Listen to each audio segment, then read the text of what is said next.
I'd like to call the Committee of Physical Services to order.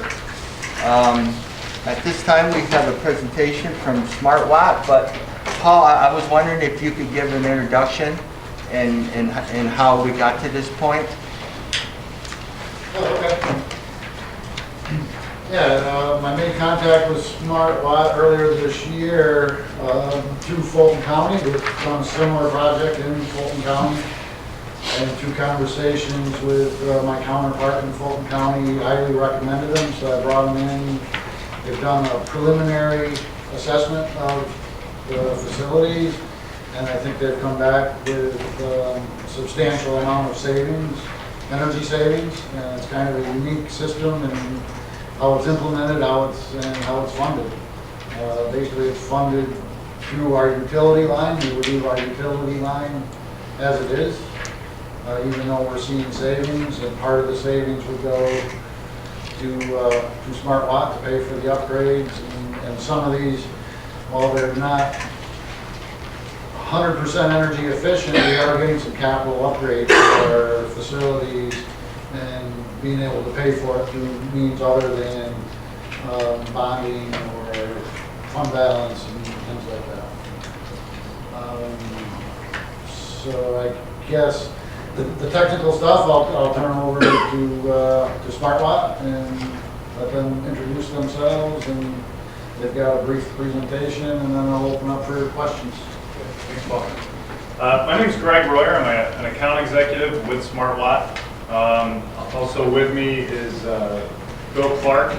He's the project director for this project, and he's going to be overseeing the engineering and a lot of the technical aspects of the project. So to start, we're just going to introduce SmartWatt, kind of give you a background on who we are, talk about some project specifics. What is this type of project? And then we'll talk about next steps, answer questions. Of course, if you have any questions through the presentation, please jump in and ask them. I'd rather, ask them, as we're going through than waiting until the end. So SmartWatt is a national energy service company. We've got 17 offices across the nation, and we're headquartered locally here in Ballston Lake, New York. We do roughly $60 million a year in projects similar to this, and our main focus is in the Northeast New England on these types of projects that we're going to talk about. And go to the next slide.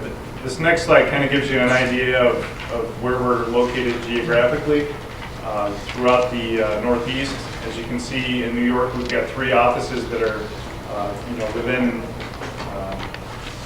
an hour drive of the county. A couple projects that we've recently completed, actually one that's going on right now, as Paul mentioned, Fulton County is a project that we're currently under construction in. This project is very similar in scope to what we're looking at for Montgomery County. Our contact over there, Mark Yost and John Steed, are very open to having anyone who would like to check out the project, stop by and take a look. We just ask that you arrange that through Paul if you'd like to stop over and take a look at things. Another project similar to what we're going to talk about is in Saratoga County. Okay, so what is an energy performance contract? So currently you fund annually your O&M utility budget, which is depicted in the first bar on the left here before contract. So if you imagine that's your O&M funding that continues to happen annually, and then you implement this project, the utility fund continues to get funded, but instead of paying the full utility amount, you're paying a payment back to a bank through a municipal lease, and then you have a positive cash component. So energy improvements, as Paul mentioned, things like windows, boilers, improvements that are at the end of useful life, that need updating, get funded out of your utility bill. So essentially you're continuing to fund, but you're using that money that's derived from the savings to offset the cost, and then you're left with additional positive cash. And then once the contract is over, you have as you can see in the last bar, a large positive cash flow after the contract term. And we'll get into that in more detail.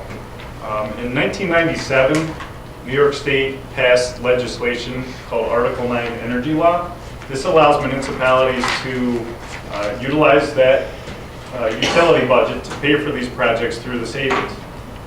One nice thing about this method is it's not going to affect your debt limit, doesn't require voter approval, and the ESCO, which would be SmartWatt, has to guarantee that annual savings. Another nice benefit to this is the project has to be cash positive each and every year of the project. So essentially you're upgrading your facility, cutting energy costs, and making money.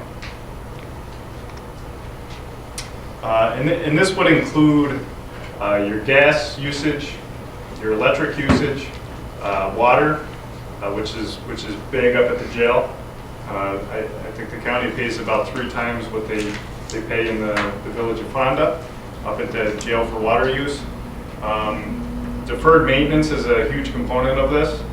So for example, taking a fluorescent fixture that burns out every 3 or 4 years with an LED is guaranteed for typically 10 years. So it's essentially maintenance free during that time, and the material and labor required to update that go away, and that becomes maintenance savings. Another big focus of this project is going to be occupant comfort improvements. So where you've got an unbalanced system where it could be 90 in one room and 60 in another, the idea is to make everyone comfortable and try to balance the systems out and just overall update the comfort of the buildings that the folks are occupying.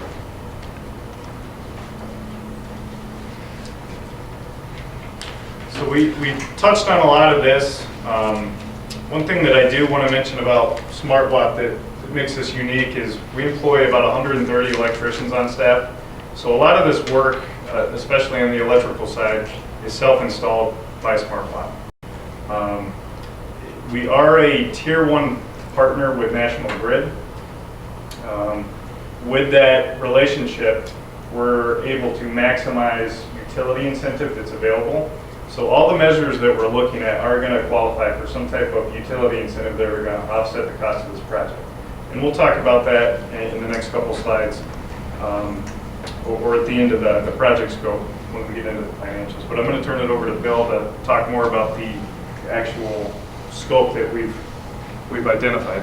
Thank you. And thank you, Paul, and everybody for having us here tonight. I'm Bill Clark. I'm the project director, so I'm an engineer, and I oversee the engineering during the development of the project. So what we've done thus far is come out and done a preliminary feasibility assessment, and these were the buildings that we looked at. These 7 buildings, and including the buildings right here in Fonda, as well as going up to the jail. The nice thing about these projects is it allows you to make a large change in your energy costs. So you can see that these are significant reductions in electricity, natural gas, and water, about a quarter reduction in cost for any one of those streams. And that's depicted in the graph here too, and it allows you to reduce your energy intensity in the buildings. But the idea here is that this isn't just a small onesie-twosie type thing. This is a large reduction, significant in your energy bill. So I'm going to talk just a little bit about the different measures that we saw, and I'll go over this fairly quickly. We've had the opportunity to sit down with Paul and go over these things in detail. Energy management system improvements. So this is not a replacement of your existing systems. This is just a fine-tuning, making sure that we've got the temperatures right in spaces, things like that. So this is not a large capital improvement, but it does lead to large energy savings. Heating system replacements. We've mentioned previously that we're looking for equipment that is at end of life, at the end of its useful life, so that you can avoid having to emergency replace that equipment, but at the same time increasing the efficiency. A lot of the boilers that you have in the county now have an efficiency on combustion efficiency around 80%. Newer boilers that are condensing have an efficiency closer to 93 or 94%. So there's a large increase in those. Cooling system replacements, the same thing at the new and the old courthouse. The equipment that's at the end of its life isn't performing as well as it should, and we can replace that equipment and get efficiency gains at the same time. Domestic hot water, this had more to do with up at the jail, and again, we're getting a large increase in efficiency. Building envelope makes a huge difference. How well are the buildings caulked, insulated, things like that. So we'll be bringing through, during an investment grade audit, bringing through a company that just does that type of investigation to find those cost effective measures. Those items usually have a very quick payback. We'll be looking at lighting system replacements. If you do get the chance to be over in Fulton County, look at the lights that we did in almost all of the buildings up there. They're LEDs, and and the 4x2 troughers overhead. They look really nice. It's a nice even color light, and it really makes the buildings look very nice. Variable frequency drives and on the motor systems. And then some things that you've probably been wanting to do for a period of time but haven't been able to, and that's replacing windows in both of the courthouses. And these are historic structures, we understand that. We would need to be working with the SHPO on replacing those. Transformer replacements, again, a piece of equipment that efficiency has improved on, and things are probably getting a little older. And water conservation is a large potential measure for the county. You do have large water bills over at the jail in particular. Project that we're doing over in Fulton right now, we're replacing the flush valves on the toilets with valves that limit the number of times a prisoner can flush in a certain amount of time. And that's both a water conservation measure as well as a safety measure. It doesn't allow that prisoner to then flood the cell. So if you can imagine you're a guard up there and you go into the cell, they'll, sometimes when they're upset, they'll stuff sheets down the toilet, that type of thing. Get the toilet to overflow, and then a guard has to go into that cell with that prisoner. So that's an added advantage to that. Some other things we'll look at: heat recovery on systems in the jail, solar photovoltaics, either roof or ground mount, and pipe insulation, steam trap replacements, and geothermal applications. This slide is just a little bit different way of looking at the same thing that Greg was talking about earlier. So on the left-hand side, we have your budget with energy and maintenance costs there before the project. So the utility budget stays the same. We arrange the financing, we complete the project. As long as the annual savings are greater than the payment, there's no effect on the budget. And then we refinance, and then after the project's done, you can see that you've got that annual savings piece that in there. And what we've estimated thus far, that's about a 25% reduction in your energy costs. Okay.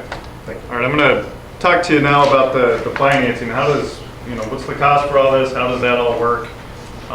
So these projects are typically funded through a tax-free municipal lease, for a set term that pays for the project. Now, two ways of looking at this are, do we want to maximize our positive cash flow and create a surplus of positive cash, or do we want to focus on improvements for equipment that's at the end of useful life? Because if you neglect equipment that's due to fail after its 25 years of useful life, then you have to either do emergency repairs, or you have to use capital funds, which as you know, affect your debt limit, and that's just a more long, drawn-out process.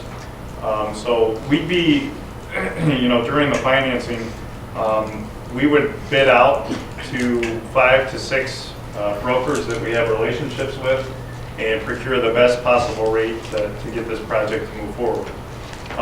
Another point to this is the project first payment is not due till 1 year after construction is complete. So that means you realize a full year of savings before that first payment's due. So you're never cash negative on your project. Plus the savings during construction. Yeah. So on a 6-month project, you're gonna, roughly realize 50% of the savings for that year. So what the project we're looking at is roughly 2.1 million total project. Utility incentive of about 210,000, which is guaranteed by SmartWatt. The reason we guarantee that is the 210,000 off the top of the project, you will not be paying interest on. So there's additional savings when it comes time to finance by guaranteeing that. Right now, rates are about 3.2%, which is a very low rate and makes it a really good time to look at one of these projects. And year one cost savings of about 180,000. Now on this project, it's, as you can see, after a 14-year term, is going to net the county positive cash of $701,000, or a 9.5% return on investment.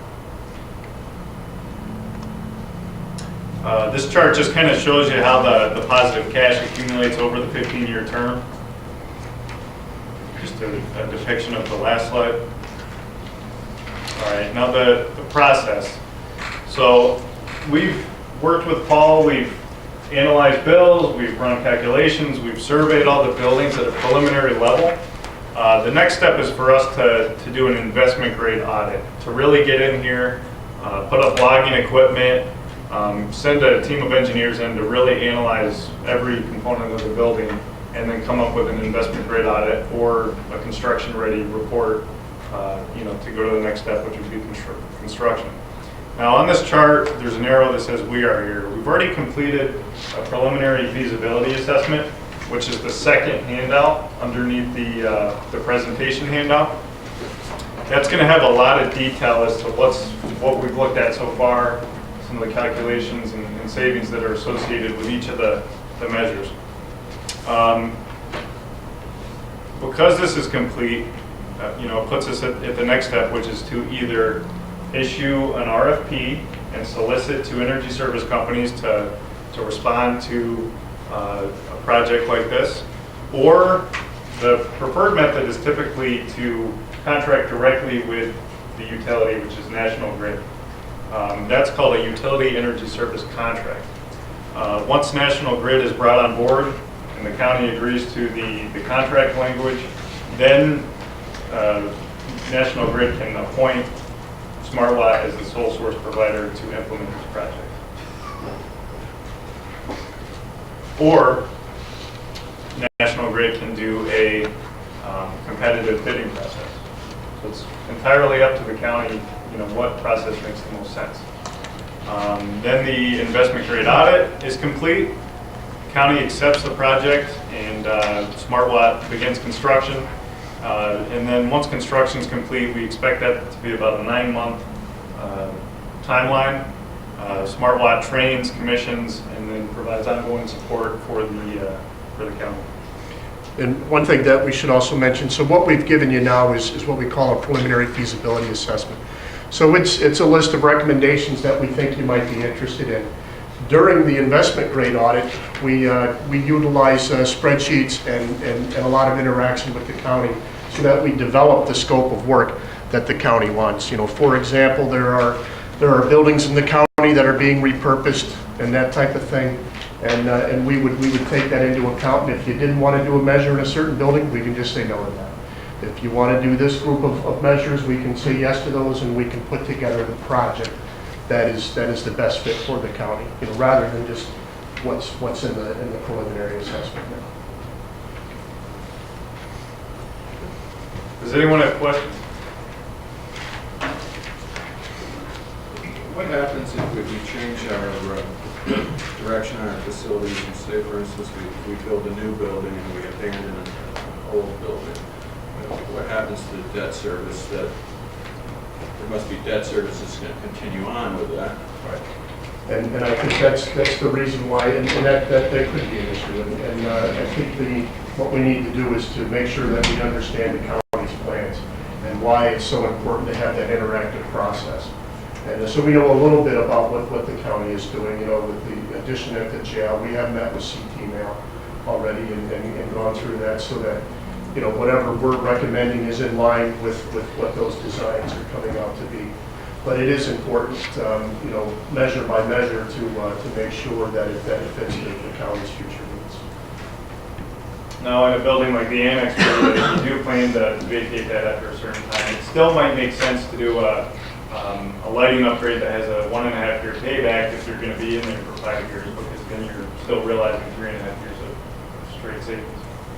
So there's several ways to dice it up and, you know, kind of mold it to what works best for the town. Say, for instance, that we take a building and we invest in it and then we sell the building. Would the lien continue to the new owner, or the debt service continue to the new owner, or will it be a payout? It could go either way. There could be a payout option, or that could get carried over to the new buyer. Or if the building just gets abandoned, you know, you're still on the hook for that portion of the loan.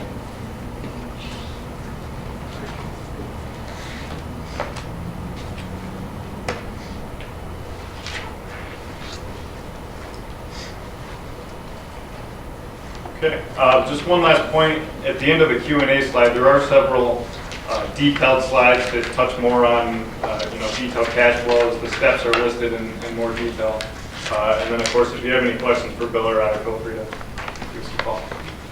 Thank you. Thank you very much. Okay. Thank you again. Thank you. Any other questions?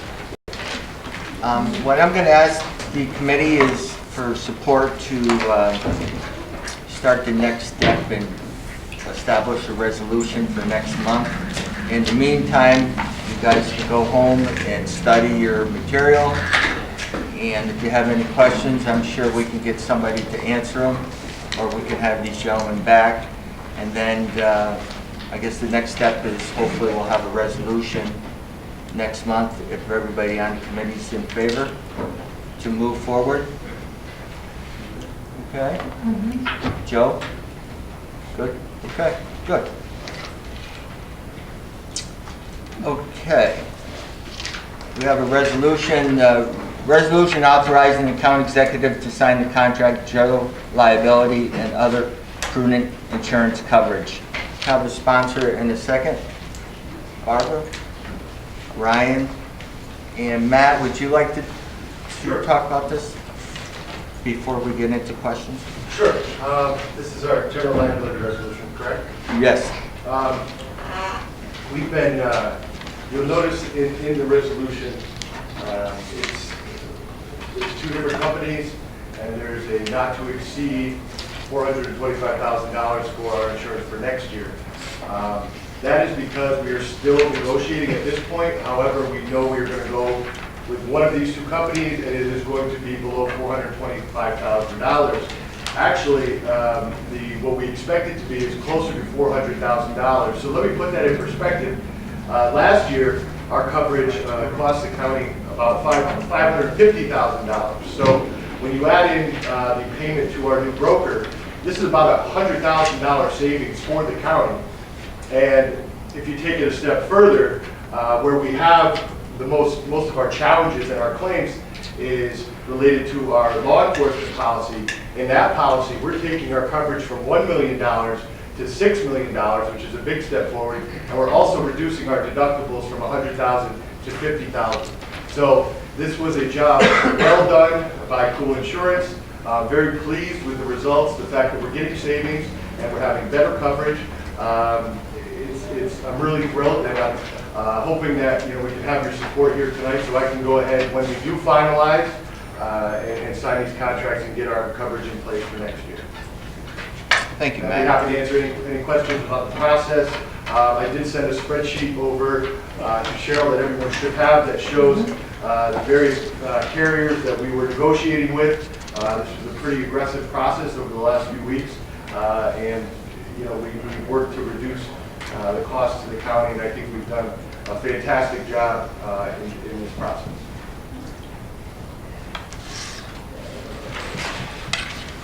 Okay. Any other questions? We have support to move it to full board? Yes. Okay, great. I guess that's it for me. I just want to wish everybody happy holidays, you and your families, and I thank everybody for their support this year for physical services. I think we accomplished a lot. I think we're moving forward, and that's a good thing. So, motion to adjourn. Ryan, Barbara? Excellent.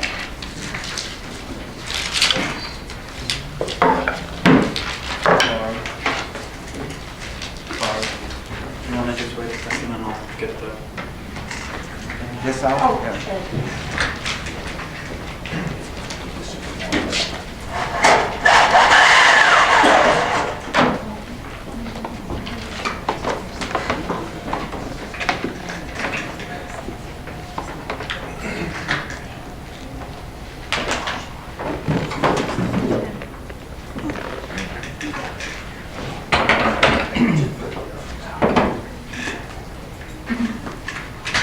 Enjoy your sleep. Thank you, Jerry. So we'll keep steady.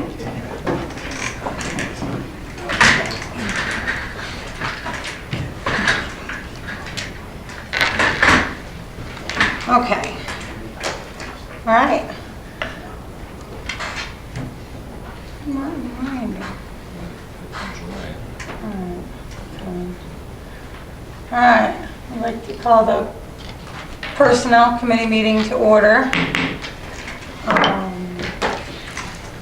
Is there anything under discussion? All right. Moving on to the first resolution. The resolution authorizing the county executive to sign the renewal agreement with HM Life Insurance Company of New York. Is there any questions? I need a sponsor in a second. Joe, and I'll second. Is there any questions? I do have the contract.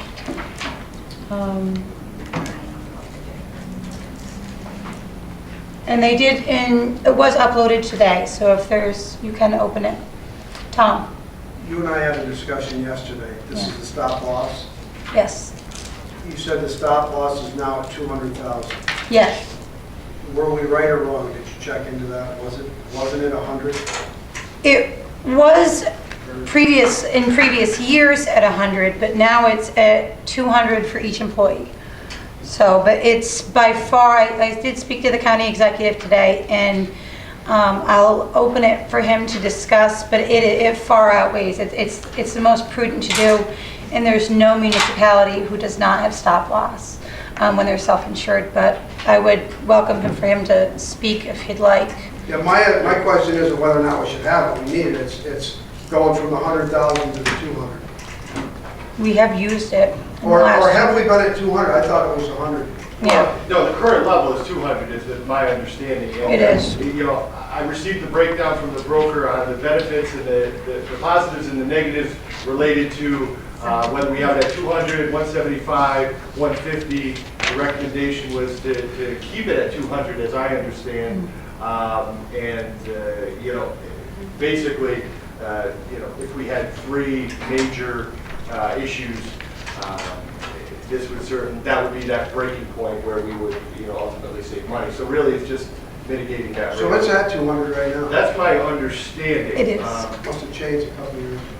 I think it was 100. Yeah, 'cause we did look at 200, 175, and 150, and it was the recommendation of the broker to go with 200, based on our history going for the last 2 years. So, any other questions? Yeah, just reviewing my notes here, I apologize. Yeah, directly from the broker, after 3 high claims, you know, this would ultimately save the county money. So, you know, we haven't had 3 in the last 2 years. We had 2 last year, but, you know, should we have 3, I would feel better knowing that we have that protection in place.